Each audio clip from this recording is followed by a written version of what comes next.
So it all started when you woke up. You set the alarm for 6:30 a.m. the previous night because you've got an interview for your dream job. And everything's running smoothly until the morning came. The alarm doesn't ring. This puts a dent in your mood, and now you're running late and you rush into the shower for things to only get worse. The shower doesn't have any hot water. So you shower with the cold water despite the chills it gives down your skin, and as you get out of the shower, you realize that something's missing. You can't see the watch that you really wanted to wear with that suit to make a good impression at the interview. You've forgotten it at your parents' house. And at that moment you think, this day just couldn't get any worse. The presence of so many unpleasant moments leads to the stacking up of stress inside you, and it impacts the rest of the day. Have you ever heard the saying of so and so is woken up on the wrong side of the bed? Well, this morning is exactly that. One of the biggest lessons I've learned from my first year as a doctor has been the link between perspective and stress. And it all really comes down to our relationship with day-to-day incidents and how we see them. Often we tend to catastrophize scenarios when things go wrong, even when being stressed will really do nothing to help the situation. Persistently stressing about you coming late to that interview and now whether you're going to get that job or not will really do nothing except reduce your performance once you actually get there. My first few months at the hospital had the potential of being the most stressful time of my life so far. And it kind of has been.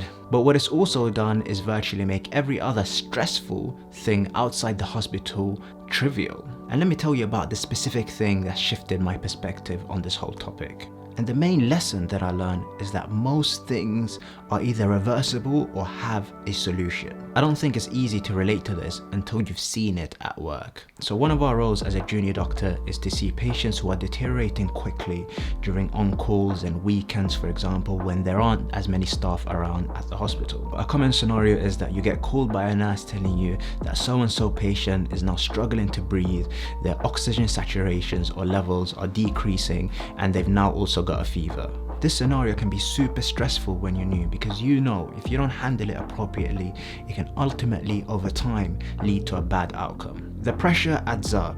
But then you remember your training. You take a calm and rational approach, you examine the patient, you have a quick conversation with them if they can, you send away your blood tests and you treat for whatever you think it might be. You give a call to your senior to get that approval, you hand it over and you might come back the next day and see what's happened.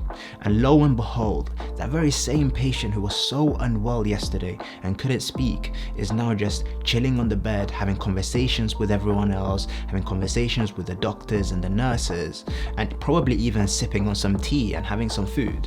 And when I saw this happen time and time again, it made me realize that if those very high pressure situations are reversible, when someone is so unwell and tomorrow can be way better, what does that then say about the trivial day-to-day situations that we keep getting stressed about? Who cares if I forgot to pick up the milk from the store today or yesterday? Who cares if I dropped my phone from my pocket and the screen cracked, or I didn't get that job because I was stuck in traffic? All those issues can add to our stress, especially when we take the perspective of giving them much more importance than they deserve. Now, I know that we can't all put ourselves in really high pressure situations and then build like an internal tolerance to them. But I hope that this video shows that a lot of stressful situations or a lot of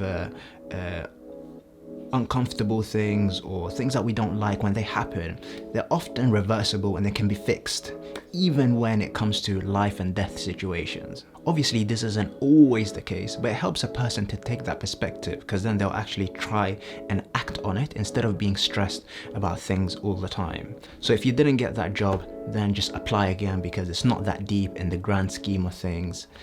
Eventually, you'll probably get another job that is much better than the one you just lost on.